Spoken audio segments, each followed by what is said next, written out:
Hello दोस्तों, जय श्री कृष्ण, राधे राधे। तो आज श्रावण मास महत्व अध्याय 6 सुनाते हैं। सनत कुमार बोले, हे भगवान, आपने अति उत्तम महत्व सुनाया है। अब आप मुझे श्रावण मास के सोमवार की व्रत कथा भी सुनाइए। शिव बोले, हे सनत कुमार, अब मैं तुम्हें पार्वती सहित सोमवार व्रत की कथा सुनाता हूँ।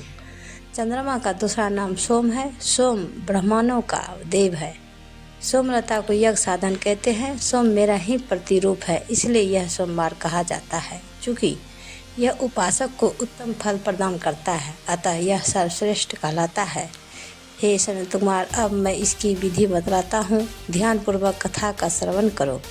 वैसे तो पूरे वर्ष के सोमवार व्रत उत्तम होते हैं, परंतु इस मास के 4 या 5 सोमवार व्रत अवश्य ही करना चाहिए।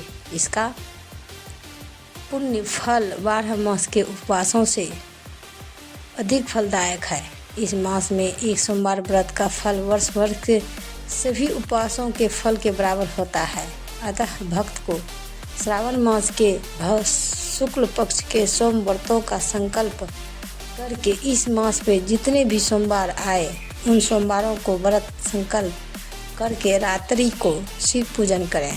संध्या काल में 16 प्रकार से शिव पूजा करके रात्रि को कथा श्रवण करें। अब मैं भगवान श्री सदाशिव की कथा कहता हूँ, ध्यानपूर्वक मन लगाकर सुनो।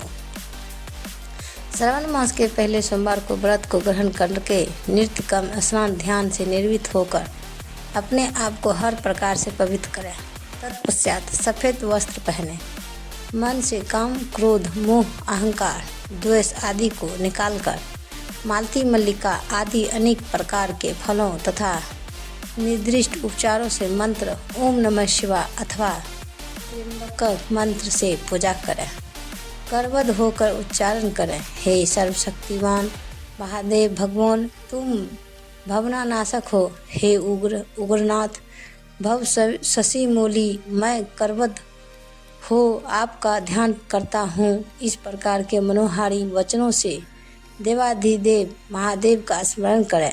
अपने सामर्थ्य अनुसार जो भी यह व्रत करता है उसे प्राप्त पुण्य लाभ इस प्रकार है। जो पुराने सोमवार को महादेव और पार्वती का पूजन करने वाले भवबंधन से मुक्त हो शिव धाम पाते हैं। इस मास में होने वाले नक्त व्रत का वर्णन में संक्षिप्त रूप में करूँगा। वे पाप जो भी अनंत काल में भी नहीं करते, वे भी नक्त भोजन के द्वारा नष्ट हो जाते हैं। इस अति उत्तम व्रत को करना चाहिए।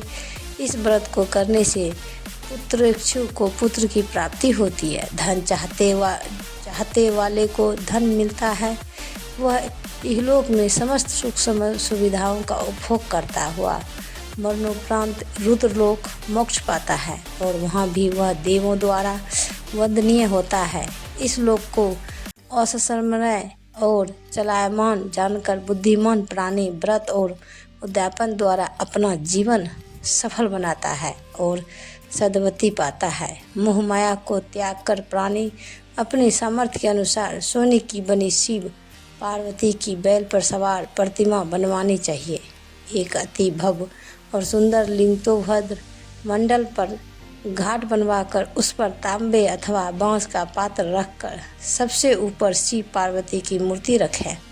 तत्पश्चात शास्त्र अनुसार शिव पार्वती की पूजा अर्चना कर फूलों का मंडल बनाकर उस पर एक अत्यंत ही सुंदर चढ़ावा बांध दें। रात्रि जागरण करते हुए गीत नृत्य का आयोजन करें। अग्नि स्थापित करवाकर सर्वभवनाश आदि 11 नामों द्वारा हवन करवाना चाहिए। भक्त विहितल आदि की मदद से नारायण तथा मंत्र द्वारा बेलपत्र का अथवा षडाक्षर मंत्र से हवन करें। पूर्णाहुति पूरी करके स्वीकृत तथा अन्य आहुतियों दे। आचार्य की भी पूजा करके उसे दक्षिणा के साथ गोदान करना चाहिए। 11 विद्वान ब्राह्मणों को भोजन कराकर उन्हें भी एक घरों के साथ बांस के पात्र दान स्वरूप देने चाहिए। भोजन के पश्चात देवी देवता पर चढ़ी सामग्री आचार्य को दान स्वरूप दें।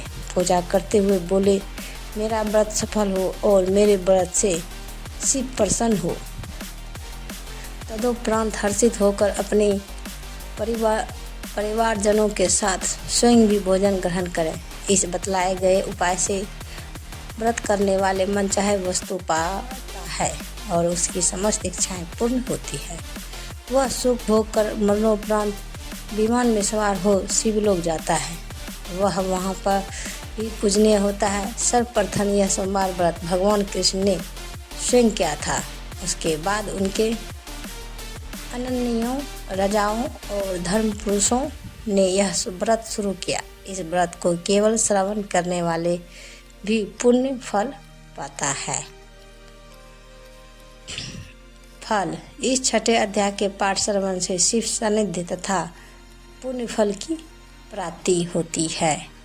तो इस प्रकार सावन मास का छठा अध्याय समाप्त हुआ। यह कहानी आप सबको कैसी लगी कृपया हमें कमेंट बॉक्स में ज़रूर बताइए और पूरी कहानी सुनने के लिए धन्यवाद। और इसी तरह हमें प्यार और सपोर्ट दीजिए। और ऐसी कहानी वीडियो सुनने के लिए हमारे चैनल को अभी तक जो भी सब्सक्राइब नहीं किए प्लीज़ हमारे चैनल को सब्सक्राइब करें और वीडियो को लाइक ज़रूर करें और प्रेम से बोलिए जय माता दी, हर हर महादेव। तो दोस्तों मिलते हैं अगले वीडियो साथ, तब तक बाय बाय दोस्तों, जय हिंद।